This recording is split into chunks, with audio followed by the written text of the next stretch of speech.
જો વિદ્યાર્થી મિત્રો આ યુટ્યુબ ચેનલ ઉપર તમે નવા છો તો બાજુમાં દર્શાવેલા સબસ્ક્રાઇબ ઉપર તમે ક્લિક કરો અને બેલ આઇકન ઉપર તમે ક્લિક કરો કે જેથી આવનારા બધા વિડીયોની માહિતી તમને નોટિફિકેશન દ્વારા મળી રહે। Hi friends, very warm welcome on my YouTube channel Nikhil Mistry science learn with fun. आज हम यहाँ पे बात करने वाले हैं 10th standard English medium science and technology के अंदर chapter number 14 natural resources part 5 के बारे में, जो कि ये चैप्टर का लास्ट टॉपिक है। आज यहाँ पे आपका ये चैप्टर फिनिश हो जाएगा। तो आज का हमारा जो भी टॉपिक है एनर्जी फ्रॉम द सी, तो उसमें फर्स्ट ऑफ ऑल है टीडल एनर्जी के बारे में हम यहाँ पे बात करते हैं। तो जो भी ग्रेविटेशनल फोर्स होता है वो ग्रेविटेशनल फोर्स के अकॉर्डिंग जो भी मून होता है वो सन के आसपास स्पिनिंग करता है, रोटेट करता है, जिसकी वजह से ओशियन या तो सी के अंदर जो भी वाटर लेवल होता है वो राइजेस या तो फॉल होता है, मतलब कि इंक्रीज या तो डिक्रीज होता है। तो जिसकी वजह से आप कहीं पे भी ट्रैवल करते हो तो वो ट्रैवल करने का मतलब है कि आप देखते हो कि जो भी प्लेस होता है वो सी लेवल के ऊपर आपको वहाँ पे डिस्टेंस यहाँ पे देता है। तो आप वहाँ पे ऑब्जर्व करते हो तो ईच एंड एवरी प्लेस जहाँ पे भी आप जाते हो तो वहाँ पे सी लेवल चेंज होता रहता है। डे बाय डे के अकॉर्डिंग हम यहाँ पे बात करते हैं। तो ये जो फेनोमेना है कि जिसकी वजह से जो भी डिफरेंस आता है सी लेवल में, मतलब कि या तो हाई होता है या तो लो, मतलब कि इंक्रीज या तो डिक्रीज होता रहता है। तो जिसकी वजह से जो भी एनर्जी क्रिएट होती है उसको आप टीडल एनर्जी बोल सकते हो। और ये जो टीडल एनर्जी है तो वो डैम के अकॉर्डिंग यहाँ पे कोई नैरो ओपनिंग के थ्रू सी में से कंस्ट्रक्ट की जाती है। ओके, और नीचे जो भी टरबाइन फिक्स किया होता है उसको ओपन करके जो भी पानी आता है उसको आप टरबाइन के ऊपर ट्रांसमिट करके एनर्जी प्रोड्यूस कर सकते हो, और वही एनर्जी में से आपको इलेक्ट्रिक एनर्जी भी मिलती है। तो यहाँ पे आप गेस कर सकते हो तो ऐसे कौन से जगह है कि जहाँ पे आप डैम क्रिएट कर सकते हो। तो आगे हमने डिस्कस किया था पार्ट 3 के अंदर, तो डैम ऐसी जगह ही आप क्रिएट कर सकते हो कि जो हिली एरिया है, कि जहाँ से वाटर फ्लोइंग इजीली हो, और नीचे जो भी टरबाइन है वो टरबाइन के रोटेट होने की वजह से जो भी काइनेटिक एनर्जी होती है उसका कन्वर्जन इलेक्ट्रिक एनर्जी में होता है, और टरबाइन वर्क करता है तब जाके आपको इलेक्ट्रिक एनर्जी में कन्वर्जन आप होते देख सकते हो। तो यहाँ पे जो भी टीडल एनर्जी है वो ग्रेविटेशनल फोर्स के अकॉर्डिंग है। ओके, और ग्रेविटेशनल फोर्स के बेस के ऊपर जो भी सी लेवल होता है वो चेंज होते रहता है ईच एंड एवरी डे। यहाँ पे ओशन का लेवल चेंज होते रहता है। अब कोई भी प्लेस पे जाते हो तो वहाँ पे रेलवे स्टेशन के ऊपर आपने देखा होगा कि ये जो एरिया है वो सी लेवल से इतने ऊंचाई पे, इतनी हाइट पे है। नेक्स्ट टॉपिक की बात करें वेव एनर्जी, तो जो भी काइनेटिक एनर्जी होती है, ओके, तो जो भी वेव्स आप ओशियन के यहाँ पे जाते हो सी शोर पे, तो वहाँ पे आपने देखा होगा कि भाई कहीं पे भी जो भी वेव्स होते हैं वो ज़्यादा होते हैं, और वही वेव्स का यूज़ करके आप इलेक्ट्रिसिटी जनरेट कर सकते हो, जैसे विंड फार्म आप बोल सकते हो। ओके, तो ये जो वेव्स है तो वो वेव स्ट्रॉन्ग होते हैं, स्ट्रॉन्ग विंड होती है जब लो ब्लोविंग होती है ओशियन के किनारे। ओके, और वही वेव एनर्जी का यूज़ करके आप यहाँ पे इलेक्ट्रिसिटी प्रोड्यूस कर सकते हो। ओके, तो जो भी वेव्स होते हैं वो भी डिफरेंट डिफरेंट वेरिएबल प्रोपोजिशंस में होते हैं। ओके, और यहाँ पे जो भी डिवाइसेस होती है तो वो डिवाइसेस को वर्क करने के लिए जो भी वेव्स चाहिए वो वेव्स स्ट्रॉन्ग होने चाहिए, और वही वेव्स का यूज़ करके जो भी टरबाइन होता है वो रोटेट होता है, और टरबाइन के रोटेट होने से जो भी इलेक्ट्रिसिटी होती है उसका प्रोडक्शन यहाँ पे किया जाता है। उसके बाद है आपका नेक्स्ट टॉपिक है ओशियन थर्मल एनर्जी की बात करें। तो फ्रेंड्स ये जो सारे क्वेश्चंस है वो 2 या 3 मार्क में शॉर्ट क्वेश्चन आंसर में आपको एग्जाम में पूछे जाएंगे। तो यहाँ पे हम डिस्कशन करते हैं। तो जो भी वाटर सरफेस होता है ओशियन या तो सी के अंदर, तो उसकी जो भी अंडर सरफेस होती है उसकी हीट की वजह से ये जो वाटर होता है तो वाटर का कुछ सेक्शन, कुछ पार्ट हॉट होता है या तो कुछ कोल्ड होता है। ओके, तो यहाँ पे जो भी टेम्परेचर डिफरेंस होता है अपर सरफेस और लोअर सरफेस के बीच में, तो उसमें से जो भी एनर्जी मिलती है उसको आप ओशन थर्मल एनर्जी बोल सकते हो। ये जो कन्वर्जन प्लांट्स है तो इसके अकॉर्डिंग यहाँ पे जो भी टेम्परेचर डिफरेंस होता है वाटर के अंदर, तो at the surface of the water upper surface and at the depth, तो 2 किलोमीटर के डिफरेंस की हम बात करते हैं तो यहाँ पे टेम्परेचर डिफरेंस 20 डिग्री सेल्सियस, मतलब कि 20 केल्विन से भी ज़्यादा होता है। और यहाँ पे जो भी वार्म सरफेस होती है सॉइल के ऊपर, ओके, तो उसके अंदर आपको एक लिक्विड फॉर्म जैसे एमोनिया आपको दिखाई देता है, और जो भी वेपर है तो वो वेपर सॉइल के जो भी वाटर होता है उसकी वजह से यहाँ पे वेपर क्रिएट होती है, और यहाँ पे वही वेपर का यूज़ करके आप टरबाइन को रन करते हो, वर्क करते हो, टरबाइन या तो जनरेट को, जिसमें से इलेक्ट्रिसिटी प्रोड्यूस होती है।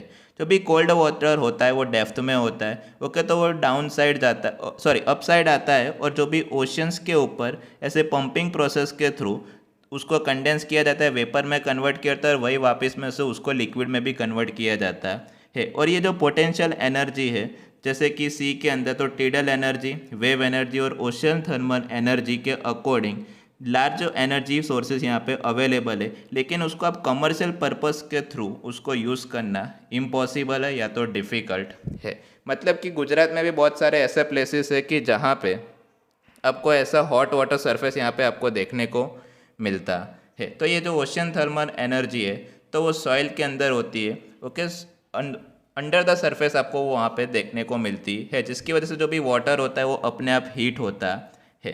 तो यहाँ पे नेक्स्ट उसी टॉपिक को हम आगे कंटिन्यू करते हैं। तो नेक्स्ट स्लाइड में आप देख सकते हो उसके अकॉर्डिंग है यहाँ पे जियोथर्मल एनर्जी।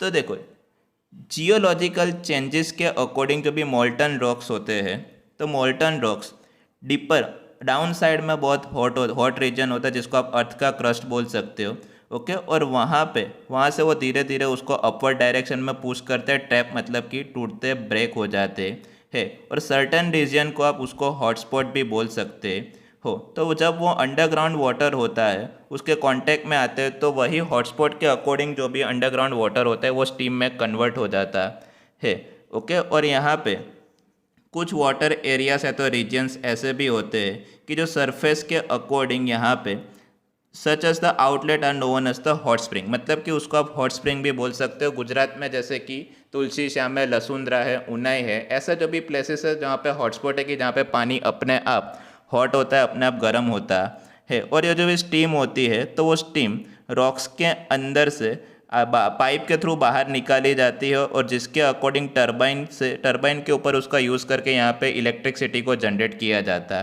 है। तो यहाँ पे जो कॉस्ट ऑफ द प्रोडक्शन है वो ज़्यादा नहीं है, लेकिन ऐसे बहुत फ्यू प्लेसेस यहाँ पे अवेलेबल है और कमर्शियली उसको यूज़ करना थोड़ा इम्पॉसिबल है। तो ये जो एनर्जी सोर्सेज है तो वो एक्सप्लोटेड है, and there are the number of power plant based on the geothermal energy operational in the New Zealand and United States of America. मतलब कि न्यूजीलैंड और अमेरिका के अंदर ऐसा बहुत कम पावर प्लांट है, सॉरी ऐसा बहुत ज़्यादा पावर प्लांट है कि जो जियोथर्मल के बेस के ऊपर वर्क करते हैं। इंडिया के अंदर ऐसे पावर प्लांट नंबर ऑफ बहुत कम है। नेक्स्ट हम यहाँ पे डिस्कशन करेंगे एनर्जी का एक और टाइप्स न्यूक्लियर एनर्जी के बारे में, कि जो सबसे मोस्ट इम्पोर्टेंट है न्यूक्लियर एनर्जी के बारे में।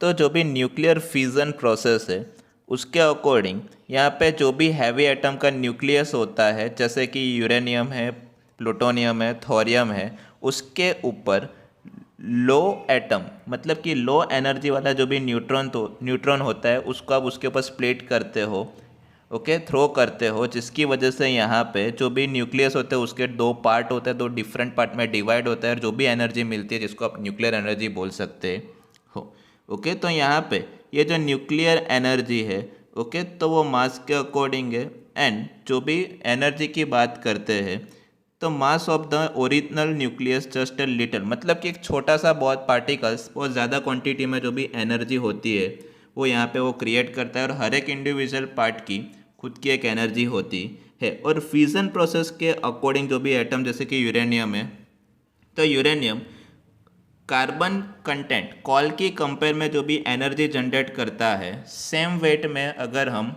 यूरेनियम और कार्बन मतलब कि कॉल की यहाँ पे डिस्कशन करते हैं तो जो भी यूरेनियम है उसकी एनर्जी 10 मिलियन टाइम्स यहाँ पे ज़्यादा होती है। और जो भी न्यूक्लियर रिएक्टर है वो इस हिसाब से डिज़ाइन किया जाता है पावर जनरेशन के लिए कि जो भी फ्यूल होता है न्यूक्लियर में जो आप यूज़ करते हो तो वो सेल्फ सस्टेनिंग होना चाहिए, फिजन के अकॉर्डिंग उसका डिवाइडेशन खुद होना चाहिए, और उसमें से जो भी एनर्जी प्रोड्यूस होती है वो कंट्रोल्ड रेट में होनी चाहिए। और जो भी एनर्जी यहाँ पे यूज़ होती है, रिलीज़ होती है, तो वो स्टीम के फॉर्म में प्रोड्यूस होती है, और वही स्टीम का यूज़ करके जो भी जनरेटर होता है उसके थ्रू आप इलेक्ट्रिसिटी प्रोड्यूस कर सकते हो। न्यूक्लियर एनर्जी का जो मेजर हैज़ार्ड है उसके बारे में हम बात करते हैं। तो पावर जनरेशन के बाद सबसे पहला उसका स्टोरेज, और जब ये वेस्ट मटेरियल है उसका डिस्पोजेबल सबसे मोस्ट इंपॉर्टेंट है। ओके, ये जो फ्यूल आप यूज़ करते हो उसके अंदर जैसे कि यूरेनियम है, तो यूरेनियम का डिकेइंग, ओके, और उसके हार्मफुल जो भी एटॉमिक पार्ट सब एटॉमिक पार्टिकल्स होते हैं वो रेडिएशंस क्रिएट करते हैं।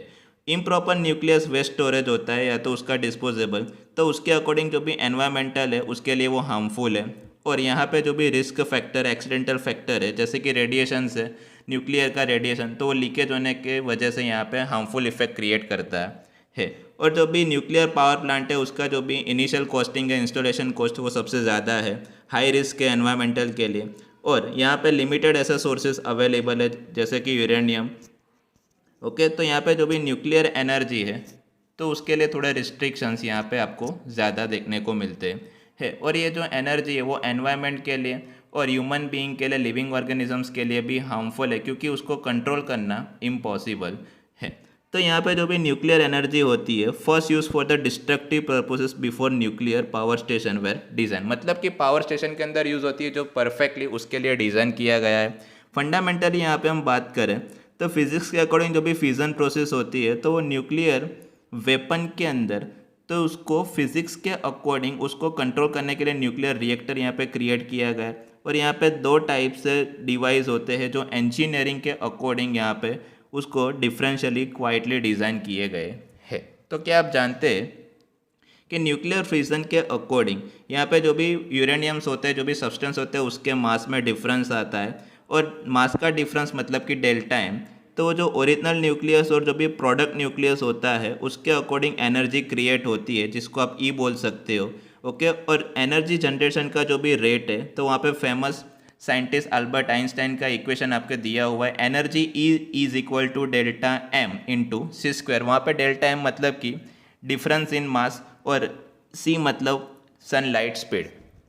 तो यहाँ पे first derive Albert Einstein in the 1905।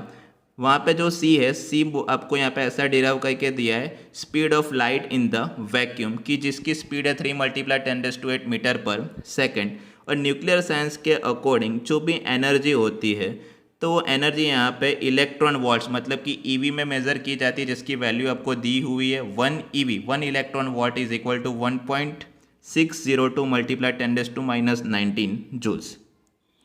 तो यहाँ पे जो इक्वेशंस है, ओके, तो इक्वेशन को आप इजीली चेक कर सकते हो, जिसको आप बोल सकते हो 1 एटॉमिक मास यूनिट, जिसको आप बोल सकते हो यूनिफाइड मास भी आप बोल सकते हो उसके अकॉर्डिंग। तो यहाँ पे 1 atomic mass unit is equal to 931 mega electron volt of energy. और जो भी न्यूक्लियर पावर प्लांट है तो वो इंडिया के अंदर डिफरेंट प्लेसेस के अंदर एस्टेब्लिश है, जैसे कि महाराष्ट्र के अंदर तारापुर, राजस्थान के अंदर राणा प्रताप सागर, तमिलनाडु के अंदर कल्पकम, उत्तर प्रदेश के अंदर नारोरा, फिर गुजरात के अंदर काकरापार और कर्नाटक के अंदर केगा के वहाँ वो एस्टेब्लिश है।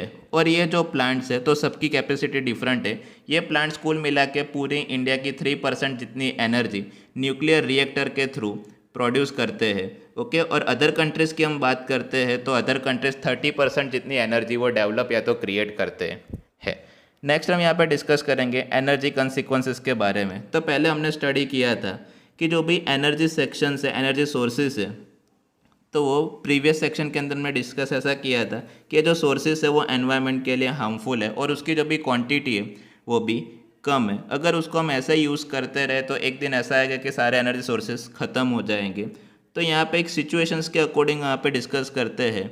तो जो भी एनर्जी फैक्टर्स है such as the ease of the extracting energy from the sources and economy, मतलब कि एनर्जी सोर्सेज है वो इकोनॉमिक्स के लिए भी मोस्ट इम्पोर्टेंट है। ओके, और उसकी जो भी एफिशिएंसी है वो टेक्नोलॉजिकल वर्क के लिए अवेलेबल है। ओके, और जो भी एनवायरमेंटल डैमेज होता है तो वो फॉसिल फ्यूल के अकॉर्डिंग होता है, तो we will cause that the source, मतलब कि ऐसा जो भी सोर्सेस है उसको बहुत मेनली यूज़ करने से पहले आपको सोचना चाहिए, क्योंकि ये जो सोर्सेस है वो पॉल्यूशन भी ज़्यादा क्रिएट करते हैं। यहाँ पे आपको एक बात की है क्लीन फ्यूल के बारे में, जिसका एग्जांपल आपको यहाँ पे दिया हुआ है CNG, कंप्रेस्ड नेचुरल गैस। तो पर्टिकुलरली ये जो CNG वो सबसे क्लीनर फ्यूल माना जाता है compare to the other hydrocarbon fuel. और यहाँ पे हमने पहले भी पढ़ चुका है कि जो भी फॉसिल फ्यूल है, फॉसिल फ्यूल के बर्निंग होने से एयर पॉल्यूशन सबसे ज़्यादा होता है। कुछ केसेस में ऐसे भी है कि कोई भी डिवाइसेस जैसे कि सोलर सेल है तो वो भी पॉल्यूशन फ्री डिवाइसेस है, और यहाँ पे उसका जो भी असेंबली है the device would be the have cause the some environmental damage. मतलब कि सोलर सेल का कनेक्शन वो एनवायरनमेंट के लिए हार्मफुल है क्योंकि उसके अंदर सिलिकॉन और सिल्वर यूज़ होता है। और रिसर्च के अकॉर्डिंग यहाँ पे जो भी डिवाइसेस है तो वो डिवाइसेस यहाँ पे वर्क की बात करते हैं तो वो भी उसकी कॉस्टिंग ज़्यादा है। तो यहाँ पे एक क्वेश्चन आपको दिया हुआ है, how do will an energy sources लास्टेस्ट। तो यहाँ पे देखो तो जो भी एनर्जी सोर्सेज है तो एनर्जी सोर्सेज के ऊपर सबसे ज़्यादा हम फॉसिल फ्यूल के ऊपर डिपेंड रहते हैं कि जिसकी क्वांटिटी अब बहुत कम है, हम उसके ऊपर बहुत ज़्यादा डिपेंड रह सकते हैं नहीं है। और कुछ सोर्सेज तो यहाँ पे उसकी जो भी क्वांटिटी वो ख़त्म होने को आए, डेप्लेटेड होते जा रहे हैं। ओके, और एक्सॉस्टेबल सोर्सेज है और नॉन रिन्यूएबल है, मतलब कि जिसका एक बार हमने यूज़ कर लिया फिर से हम उसको यूज़ कर सकते हैं नहीं है। तो यहाँ पे दूसरी तरह हम बात करते हैं बायोमास है, तो बायोमास रिन्यूएबल सोर्सेज है। Okay, we cut down for the firewood, हम लकड़ी का यूज़ सबसे ज़्यादा करते हैं, प्लांट डिप्लांटेशन ज़्यादा हो रहा है तो यहाँ पे हमको एनर्जी कंटिन्यूसली सप्लाई करनी है। तो यहाँ पे पर्टिकुलर रेट के लिए such as the energy sources that be regenerated, मतलब कि हमें नए एनर्जी सोर्सेज को क्रिएट करना पड़ेगा या तो फॉसिल फ्यूल के ऑप्शन में कुछ नए सोर्सेज यहाँ पे हमको डेवलप करने पड़ेंगे। ओके, जो उसको आप बोल सकते हो रिन्यूएबल सोर्सेज की, जिसको एक बार यूज़ करने के बाद थोड़े टाइम बाद हमको फिर से उसको यूज़ करने के लिए अवेलेबल होता है। और जो भी रिन्यूएबल एनर्जी सोर्सेज है ओके वो एनवायरनमेंट के लिए हार्मफुल नहीं है। ओके, और उसको हम कंटिन्यूसली यूज़ कर सकते है और उसका स्टोरिंग भी बहुत इजी है और लार्ज स्केल के ऊपर वो अवेलेबल है, उसके रिजर्वर सबसे ज़्यादा है और उसका जो भी डेप्लेशन रेट है वो भी बहुत कम है। ओके, तो यहाँ पे जो भी नॉन रिन्यूएबल एनर्जी सोर्सेज है उसके रिजर्वर के अकॉर्डिंग पर्टिकुलरली यहाँ पे हम बात करते हैं तो नॉन रिन्यूएबल सोर्सेज बहुत नेग्लिजिबल है, बहुत कम है। Friends, if you like this video please subscribe my YouTube channel Nikhil Mistry science. If you any doubt और query please contact on my WhatsApp number and share to your friend maximum. Your chapter is finished here. Next chapter is chapter 1 start tomorrow. Thanks for watching.